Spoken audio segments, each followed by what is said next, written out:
I call myself a fine art and fashion photographer, and I feel like I'm not too much one or the other, because fine art for me is my origin and the lens through which I look at fashion, and it's my way of being able to carve a vision of something that comes from a part of my mind that is interested in story, that is interested in imagination. When I first started taking pictures, what interested me the most were exciting things: colour, outfit, locations, and it was very subconscious at times. Like I would notice like a parallel between shapes in the composition. So it's a weird one, because out of all the photography genres, fashion is the most contrived and one that takes the most effort, most production, and so you have to boil all those ingredients down to something that looks very effortless. And it's a craft, it's an art that I'm still discovering with more and more fascination as I go on.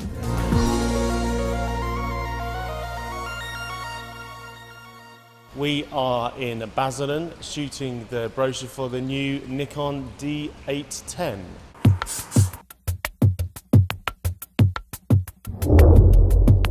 Behind me is a very elaborate semi-submerged set. We are recreating a dream sequence between a sleeping model and her mermaid counterpart.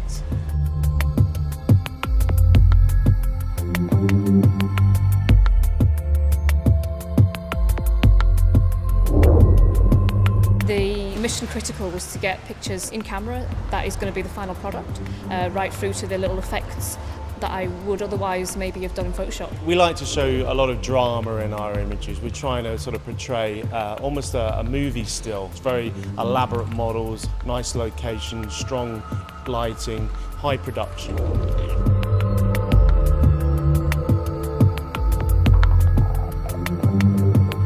Working with the D810 was just brilliant, especially with so many props and fabrics and styling going on in the pictures. The sharpness, the detail really comes through in the images that I've shot, particularly in such a colourful, vibrant situation.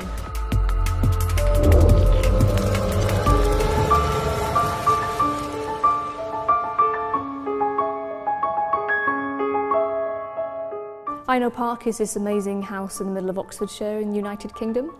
And it's full of all these works of art, taxidermy and props, all very eccentric, related to British culture. And we're shooting a concept of the White Witch awakening. And in these images, we're conveying this narrative of the model, who is this white witch unlocking animals from a spell. And we've got images where she's also playing with shadows and playing with props around the very surreal location that we're shooting in here.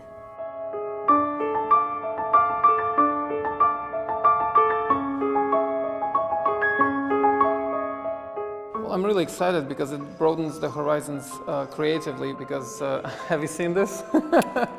That's what I always wanted to do, create over-the-top shoots, and she's not afraid to think big. Well, everything has to be right because there is no Photoshop involved, and that makes it extra challenging, but also exciting, especially working with a camera like this, because the resolution is so high.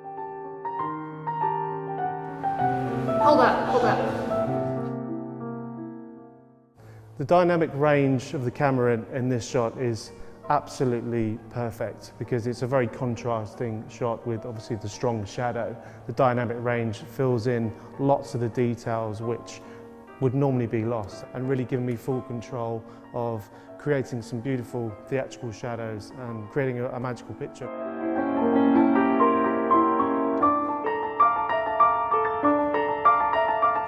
Hopefully the cloud's going to break up a bit quicker.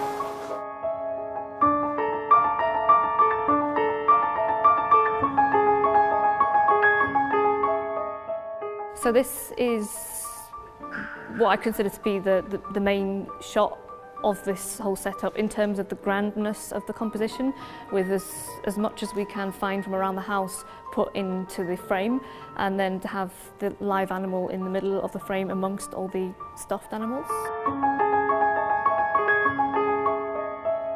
I think being a photographer is like conducting an orchestra or directing a movie. You've got all these moving parts that you have to capture the best glimpse of everything. Often I find myself trying to direct a vision, someone suggests something and it's slightly different from the vision I intended, but then I go with it and I see a spark of something interesting.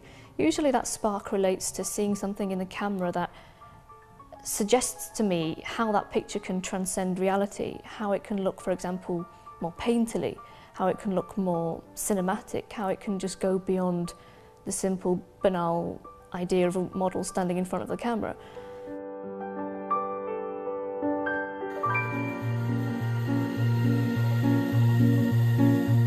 The shoots that we've been doing have had lots of challenges throughout them to do with the subjects that we're shooting, including not just the models but the live animals, and obviously shooting with water and props and all these variables. Using the D810 has allowed me to be able to just have this constant throughout that whole process, to have a camera that's so reliable, that's putting forward images in high quality, and it's been really rewarding to work with the technical boundaries and the challenges throughout the two shoots, because it's allowed me to have those boundaries to push against creatively.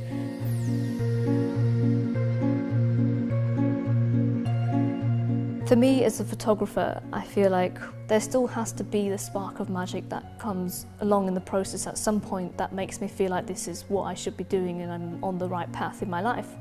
It can be the choice of location, the choice of styling and model, and then shooting. You want to capture the magical sparks that come from fusing those ingredients together, but also those things that you may not have foreseen that have occurred and that go toward producing a really spellbinding result.